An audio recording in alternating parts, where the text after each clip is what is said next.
મીરાએ વિચાર્યું કે હવે પછી મારે મારા પતિના રૂમમાં જવું પણ નથી અને સતત ભજન કરવા માંડી. મોકો મળી ગયો. એક દિવસ ભોજરાજ ગયા. ભોજરાજે દરવાજો ખોલીને આમ જોયું, ત્યાં તો મીરા નૃત્ય કરતી હતી ઠાકોરજીની આગળ. અને જેવો દરવાજો ખોલ્યો, મીરા નૃત્ય અટકી ગઈ. અને મીરા જ્યારે નૃત્ય કરતી હતી, એટલું સુંદર નૃત્ય કરતી હતી. આ જોવાની ઈચ્છા ભોજરાજ નથી. ભોજરાજ કે મીરા એક વખત બતાવ તારું નૃત્ય.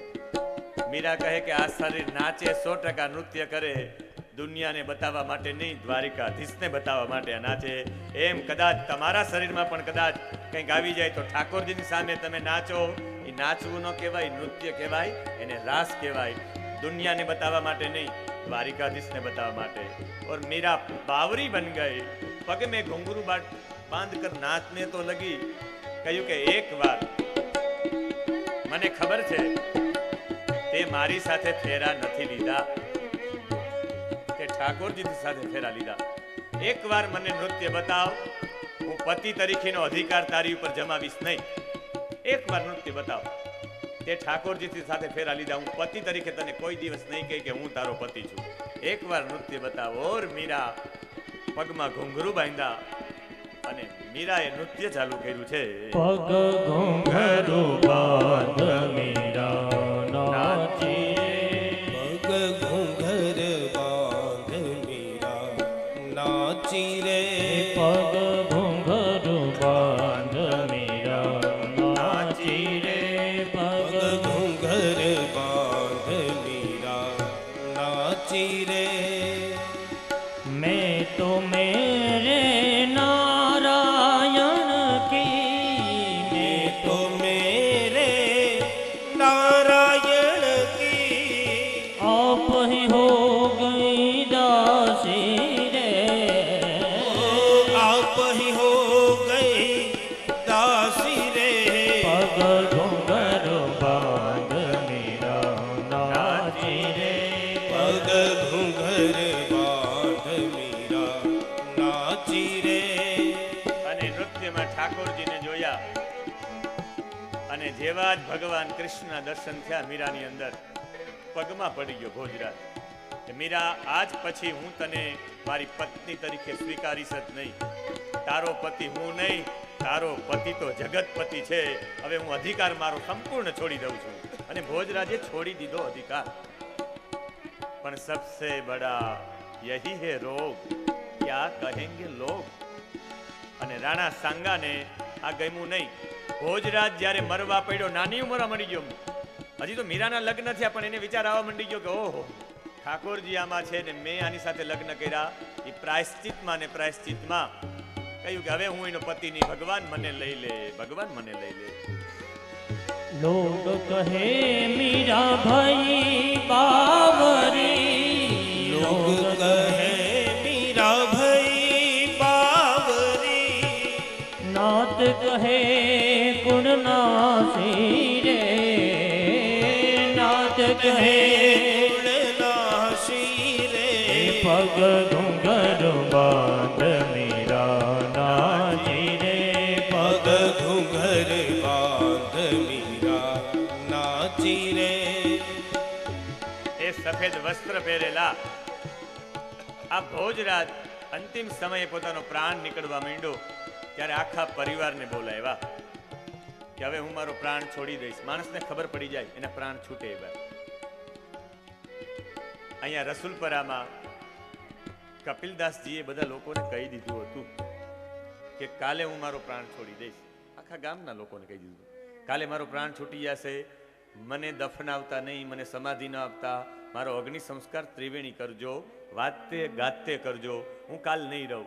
અને મહાપુરુષે શરીર છોડી દીધું.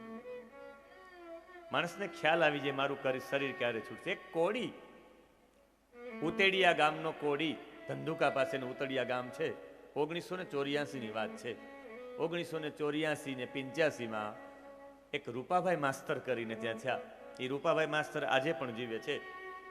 જેણે કોઈના હોસ પાઇપ ચોર્યા, જેણે કોઈના પાઇપ ચોર્યા, કોઈના ચપ્પલ ચોર્યા, એવો ગાંડો માણસ ચતુર ભગત કોળી જ્ઞાતિનો હતો. આ કોળી જ્ઞાતિનો ચતુર ભગત સતત આવી ચોરીઓ કરે, પણ એને જાહેરાત કરી હતી કે મને લેવા વાળો અખિલ બ્રહ્માંડનો માલિક અષાઢી બીજના હું નહીં રહું, તમારે માગવું હોય માગી લેજો, અને જતા રહ્યા. મહાપુરુષોના આ લક્ષણો છે, એને ખ્યાલ આવી જાય કે અમારું મૃત્યુ ક્યારે છે. મહાપુરુષ નહીં, તમને ખ્યાલ આવી જાય, તમને ખ્યાલ આવે કે હવે હું મરવાની તૈયારીમાં છું. એના લક્ષણો છે શિવ પુરાણમાં, કે માણસનું મૃત્યુ નજીક આવ્યું હોય ત્યારે કેવી કેવી અસર થાય પોતાના શરીરમાં. એટલે અહીંયા મીરા સાક્ષાત પરમાત્માનો અવતાર છે. એની અંદર મેં કૃષ્ણને જોયા, હું મરી જાઉં છું ભોજરાજ કહે, પણ મીરાને એક શબ્દ કહેતા નહીં. આ મારી તમને પ્રાર્થના છે. છેલ્લે એમ કરીને મૃત્યુ થયું, પણ મીરાને કંઈ કહેતા નહીં. મીરાએ તો પછી સફેદ વસ્ત્ર ધારણ કર્યા, ઉપર અંબોડામાં પણ સફેદ એ વેણી ધારણ કરતા, અને સતત હાથમાં માળા લઈ ભગવાનનું નામ ને સતત રામ સાગર લઈને મીરા એટલી બધી ભગવાનની ભક્ત બની ગઈ. સંતો સાથે બેસે, બ્રાહ્મણો સાથે બેસે, અને સંતો ને બ્રાહ્મણો સાથે બેસે એ તો રાજસ્થાનની મર્યાદા. રાજસ્થાનની મર્યાદામાં ઘૂંઘટો પણ અહીં સુધી તાણવો પડે, એ તો જવા દો. રાજસ્થાનની મર્યાદા એ કે કોઈ પણ સ્ત્રી હોય એને નાકમાં એવડી બધી નથ પહેરવી પડે. એવડી નથ એવા માટે કે એક બટકો ખાય તો નાક દુખવા માંડે, એટલે વધારે જમી ન શકે. વધારે જમે તો આમ થાય ને. એટલે આ પરંપરા આજે પણ એવડી બધી ન રાખે, એટલો બધો ઘૂંઘટો રાખે. અને રાજસ્થાન જેવી આખા ભારતમાં મર્યાદા નહીં હોય સાહેબ. 16,000 સ્ત્રીઓ એકી સાથે અંગ્રેજોના મોગલોના હાથમાં ન આવે. 16,000 સ્ત્રીઓ રાજસ્થાનમાં એકારે મોટી ચિતા ખડકે ને એકારે 16,000 સ્ત્રીઓ મરી જાય, જેને કહેવાય જોહર કરે. એ કેટલી મર્યાદા છે. આજે પણ આપણે પેનીથી માથા સુધીના કપડાઓ નથી પહેરતા, પણ રાજસ્થાન પહેરે છે. આ સિસ્ટમ આવી છે ને, અહીં સુધીના અત્યારે બધા બ્લાઉજો પહેરે છે, એ સિસ્ટમ રાજસ્થાનની છે. રાજસ્થાનની મહિલા અહીં સુધીના એના વસ્ત્રો પહેરેલા છે. ફરી આપણે એ મૂળ સંસ્કૃતિ તરફ જવું જ પડશે. એટલે એ રાજસ્થાનની મર્યાદા, અને રાજસ્થાનની મર્યાદામાં સંતો સાથે બેસે. રાણા સાંગા કહે કે આનું ચરિત્ર નબળું છે. સંતો ભેગી, બ્રાહ્મણો ભેગી બેસે. એકને મોકલો સંત બનાવીને કે જા તું અને એને કહેજે કે મને ઠાકોરજીની આજ્ઞા થઈ, આજે રાત્રિ તમારી સાથે વ્યતીત કરીશ. અને મીરા પાસે ગયો છે એ સાધુ બનીને, એક એનો માણસ, અને કહ્યું કે મને ઠાકોરજીની આજ્ઞા થઈ, મારે રાત્રિ તારી સાથે વ્યતીત કરવાની છે. કહ્યું કે ઠાકોરજીની આજ્ઞા હોય કંઈ વાંધો નહીં, પણ થોડીક વાર ભજન તો કરીએ ચાલો. અને જેવું ભજન થયું ને રાત્રિનો સમય થયો, નીકળવા તૈયાર થયો ઓલો ભાઈ, કહ્યું કે નહીં, ઠાકોરજીની આજ્ઞાથી રોકાવ. ત્યારે પગમાં પડી ગયો કે હું કોઈ સાધુ નહીં, મીરા મને મંત્ર આપી દે, હું તારો શિષ્ય બની જાઉં. આ ભજનની તાકાત છે.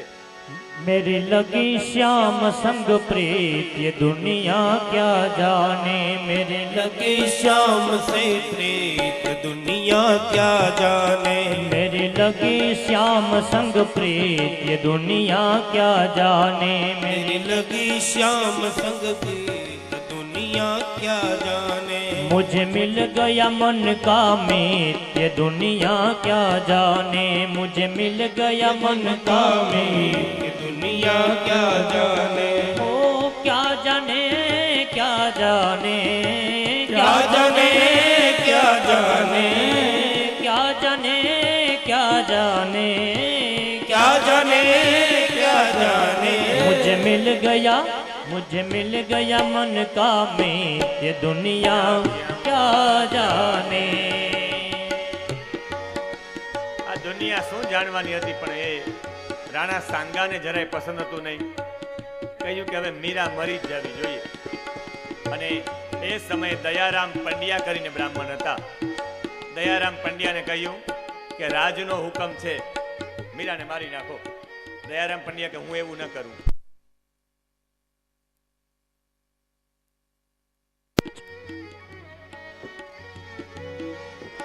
તમારા આખા ઘરને મૃત્યુદંડની સજા આપવામાં આવશે.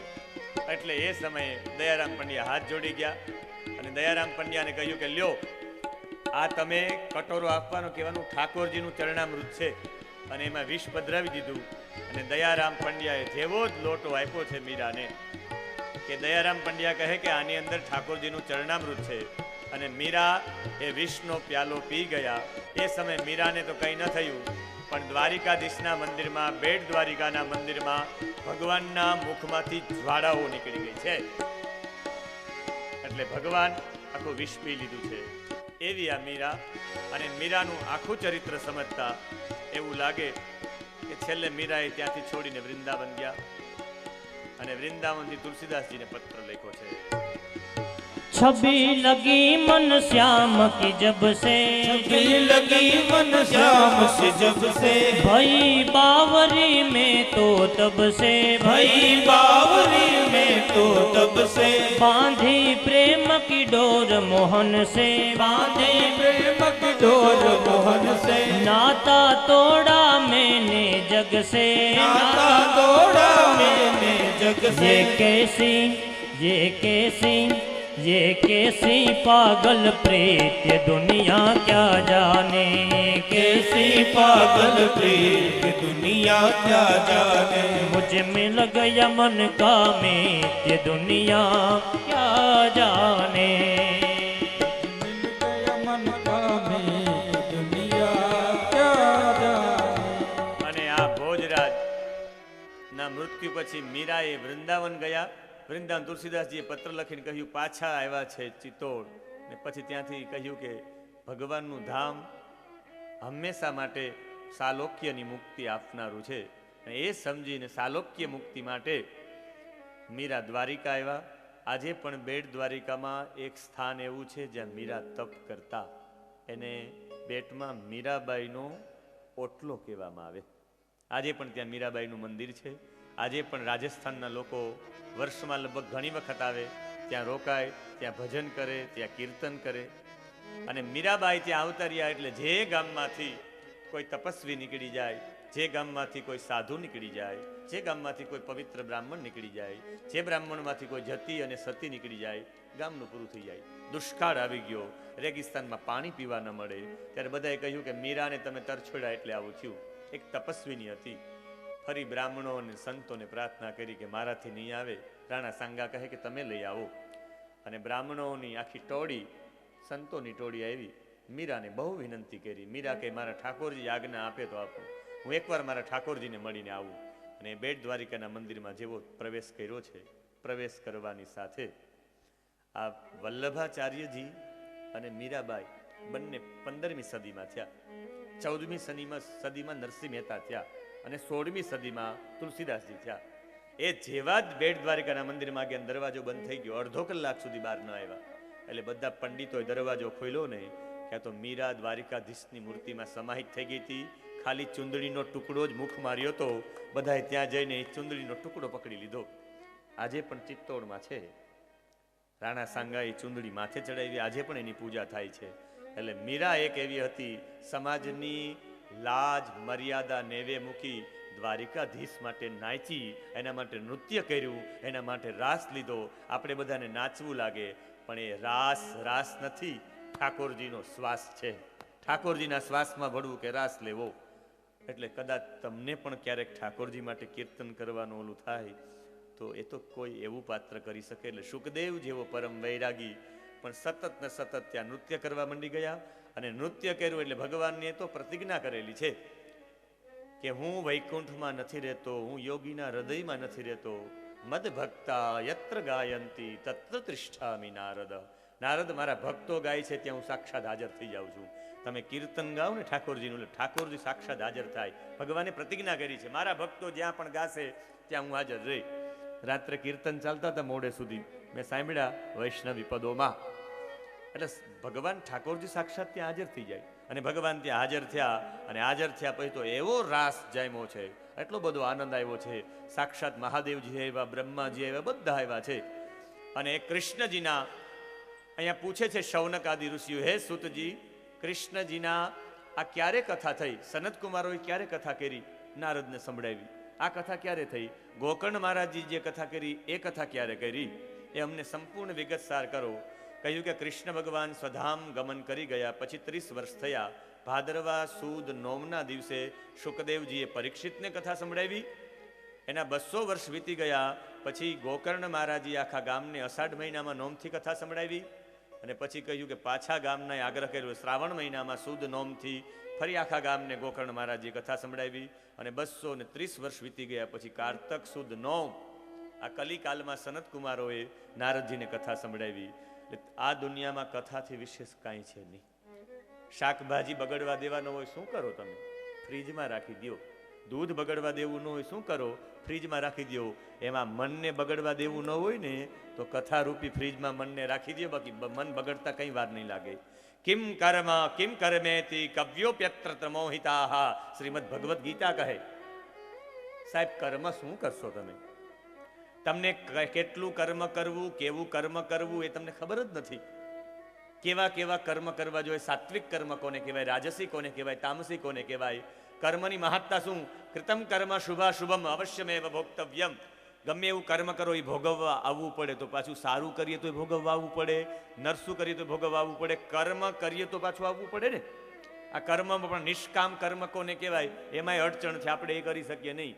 પછી જ્ઞાનની વાત. જ્ઞાન તો ખાંડાની ધાર જેવું છે, તલવાર જેવું લાગી જાય. અને એ જ્ઞાન તો આપણે સમજી શકીએ. જ્ઞાન માર્ગ તો બહુ કઠિન છે. સૌથી સહેલો માર્ગ હોય તો એ ભક્તિ માર્ગ છે. ઠાકોરજીની સેવા કરતા કરતા એના ગુણ કથનમાં જીવન વ્યતીત કરી દો, એને અહીંયા ભગવાન આવે. એક વાણંદ હતો સેનાનાય. સેનાનાય નામનો વાણંદ હતો, મહારાષ્ટ્રમાં થઈ ગયો. આ વાણંદ રોજ બધાની દાઢી કરે, પણ એ દાઢી કરતા કરતા વાણંદને ક્યાંક એવું, એ નાઈ ભગતને એવું ક્યાંક લાગી ગયું કે મારે ભગવાનનું ભજન કરવું. રોજ 3 કલાક ભગવાનની માળા કરીશ. રોજ 3 કલાકનો નિયમ. ગમે એવા કામ હોય, આડાવડા હોય, 3 કલાક માળા કરે એટલે કરે, એવો એનો નિયમ. અને 3 કલાક માળા કરતો. એક દિવસ રાજાને સવારમાં કંઈક વહેલું જવાનું હશે, અને આનો સવારનો રોજનો ક્રમ કે સવારે 6 થી 9 માળા કરે. અને 7 વાગ્યામાં એક માણસ આવ્યો કે રાજાજી બોલાવે છે, અત્યારે દાઢી કરવા માટે બોલાવ્યા છે. અહીંની પત્ની વિચાર્યું કે મારા પતિને જણાવું કે નહીં. 12-15 વર્ષથી નિયમ છે મારા પતિનો, સતત 3 કલાક જપ કરવાનો. અત્યારે કહે તો ફટાફટ આવવું પડશે, એનો નિયમ તૂટશે. એટલે પતિને જાણ કરવી નથી. 3 કલાક જપ થયા, 9 વાગે પૂરા થયા. કહ્યું 7 વાગે રાજાજી બોલાવવા માટે કોઈ માણસને મોકલ્યો હતો, એને બહાર જવું હતું, એને દાઢી કરવી હતી. અને કહ્યું બાપા તો રાજા હવે મારા ભૂકા બોલાવી નાખશે, હું 1.5 કલાક મોડો છું. ફટાફટ સામાન લઈને ગયા.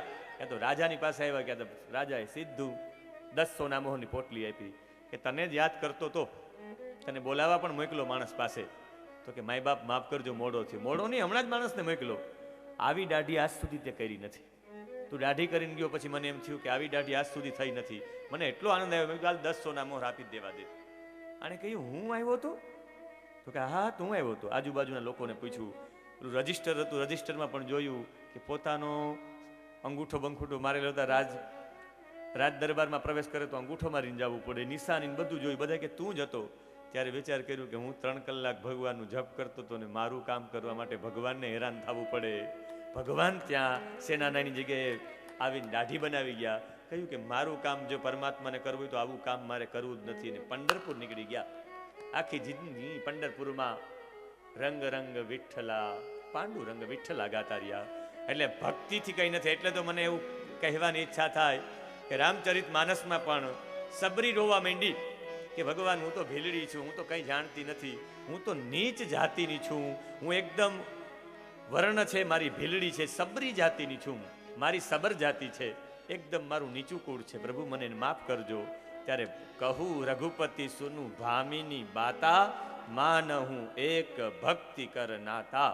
હું ભક્તિ સિવાય મારો કોઈ સાથે સંબંધ જ નથી. એટલે ભગવાન વેદ શાસ્ત્ર જેવી જાણનારી હું નથી, હું અધમ નારી છું. ભગવાન કે ભક્તિથી જ નાતો છે. તમે ભગવાનની ભક્તિ કરો તો વૈષ્ણવ છો, બાકી વૈષ્ણવ કહેવાનો અધિકાર નથી આપણે. ભગવાનની ભક્તિ ન કરતા હોય ને ફક્ત ખાલી નામથી નહીં. એટલે ભગવાન કહે હું તો ભક્તિને આધારિત છું. આખું આ મહાત્મ્ય છે. એ મહાત્મ્ય ઠાકોરજીના ચરણોમાં સમર્પિત. અને હવે પહેલો સ્કંદ આપણી ભાગવતજીની શરૂઆત હવે થાય છે.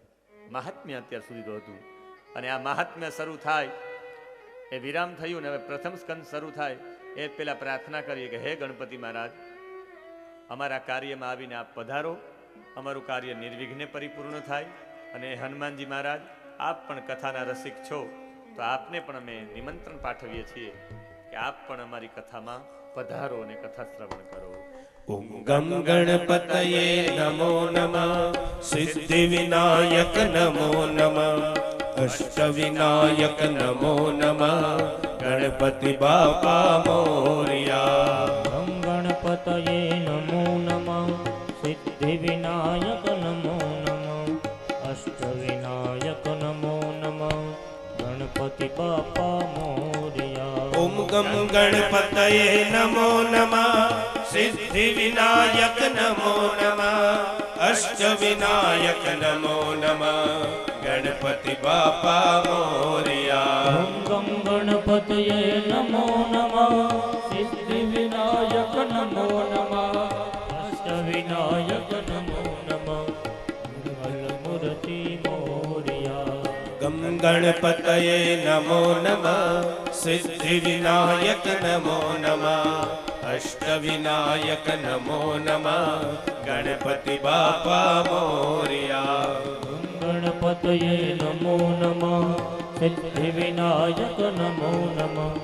અષ્ટ વિનાયક નમો નમઃ. મંગલ મૂર્તિ મોરયા. આઈએ હનુમંત બિરાજીએ. કથા કહો મતિ અનુસાર.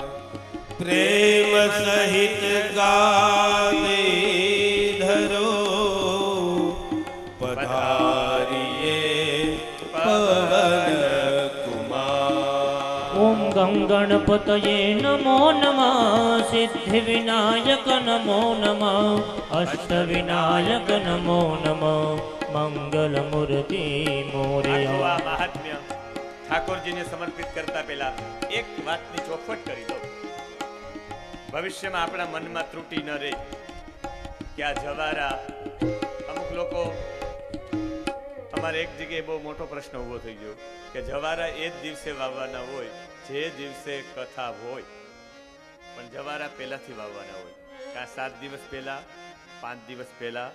અને આ જવારા કોઈ પિતૃનું સ્વરૂપ નથી, જવારા શક્તિનું સ્વરૂપ છે. ગમે ત્યાં શક્તિના સ્વરૂપમાં જવારા. મોટો યજ્ઞ કરો તો યજ્ઞશાળાની 4 કોર તમારે જવારા વાવવા પડે. તમે નવરાત્રિમાં ઘટ સ્થાપન કરો માતાજીનું તો એ જવારા વાવવા પડે. રામદેવ પીરજીનો પાઠ કરો, મહાકાળીજીનો પાઠ કરો તો જવારા વાવવામાં આવે. બ્રિટનના એક સાયન્ટિસ્ટ છે, આ બ્રિટનના સાયન્ટિસ્ટ લખે છે કે તમે ઘઉં છે ને એ 10 મિનિટ માટે પાણીમાં ઘઉં નાખી દો અને ઉકાળો પાણીને, એકદમ ઉકાળો, બહુ ઉકાળવાનું પાણી, એ ઘઉં વાળું પાણી. અને પછી એ ઉકાળેલું પાણી પછી શાંત થાય પછી એમાંથી ઘઉં જે નીકળે એ ઘઉં તમારે વાવી દેવાના. અને એ ઘઉં 1 ઇંચ લાંબા થાય, 1 ઇંચ લાંબા થાય પછી એ ઘઉંને ચાવી જવાના સવારના પોરમાં. 2 દિવસ માટે એવું કરવું. અને એવા ઘઉં જે ચાવી જાય એને ડાયાબિટીસ જતી રહે. ડાયાબિટીસનો ઉપાય એને બતાવ્યો છે.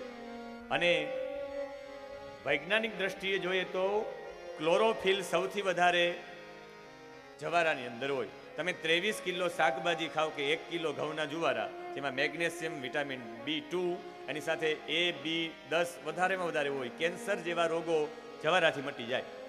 લોહીમાં સૌથી વહેલું કોઈ ભળી જતું હોય તો એ તત્વનું નામ છે જુવારા.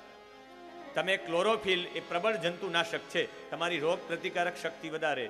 જ્યાં જવારા હોય આજુબાજુમાં, એ જવારામાંથી ધુમ્મસ આવે, એ જુવારામાંથી આમ હવા આપણી બાજુ આવે એટલે તમે બીમાર રહ્યો જ નહીં. એટલે જવારા વાવવામાં આવે. રોજ યજમાન એનું પૂજા કરે એટલે યજમાન જરાય પણ બીમાર પડે નહીં.